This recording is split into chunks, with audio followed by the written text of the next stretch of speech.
حدیث پاک کی راضی حضور علیہ السلام فرمائے مشکات شریف مولا علی قاری رحمۃ اللہ علیہ مشکات کی حدیث را نقل کړی دی. جنت کی بات ہے یو جنتی درجه اوچت شي لاندې بپروتی الله بوتی برو خېجا الله بوتی ستا بر جنت بر یو درجه برش نو دې چې کله برو خېجنو یا الله بما رفعتني دا تاسو په څه باندې اوچت کړم دا یو درجه درانه ولي اوچت کړه دا یو درجه درانه ولي اوچت کړه الله بوتی دا ستا دنیا کې بچي دي ستا زوی دی ستا لور دی هغه دعا وکړه استغفار یې وې تاله راو بخلو دا ستا د هغه بچي د استغفار په وجه باندې نو خپل بچي نیکان کې خپل بچي نیکان کې منځګزار کې عالمان کې حافظان کې چې هغه تاسو لپاره او دې لپاره مې تا عمل خودلو د بچو د نیک عملې لپاره د بچو چې کم دی د صلاح او د کامیابی لپاره دا غوی د عافیت لپاره کله مونږ کوي دا مې تمخ ویلي کله مونږ کوي سلام ګرځوي نو سلام ګرځول ربنا آتنا فی الدنیا حسنه وفي الاخره حسنه وقنا عذاب النار چې کله وې لا سلام مگر لوا سلام مگر لوا نو بیا دغه یو آیات د سورته فرقان ویا ربنا هب لنا من ازواجنا وذرياتنا قرة اعین وجعلنا للمتقین اماما دا آیات ویا دا غن رستو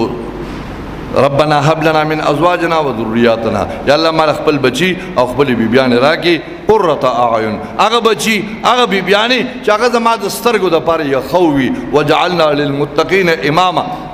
یا الله زر کور مشرم خو خدای ما د نیکانو خلق مشر کې نیکان خلق به کوم دې کشران کې کشران مې نیکان کې دغه لپاره او دویم زما عزت مند وتنن زماني د فساداتونه د مشکلاتونه د اسانېدو لپاره بهترین سیزه لا حول ولا قوه الا بالله پرون په جلاله کې او جسه وفات شو زما بیان حال تک ما بیان کې موي هر یو کور والا نن کوشش وکي یو کتاب ملاويږي په خبر کې البرکات المکیه مولانا محمد موسی روحانی وزیر رحمت الله علیه لیکل دي هغه کې 805 نامې دي د نبی له سلام د هر یو نوم سره درود دي دغه کتاب راوړې کور کې کېده او په لاهور کې دا وی بچي دي مولانا محمد ظهیر البازی صاحب جامعہ اشرفیہ کې هغه نه په ټلیفون باندې اجازت والے روزانه یو منزل درود ته نوای درود وای ځکه زمون اکابرین فرمای زمون اسلاف فرمای ان وجدنا فيه ما وجدنا مونږ چې سمونتی دي کوم خوشاله کوم نعمتونه کوم عزتونه مونږ ته ملو شوی دي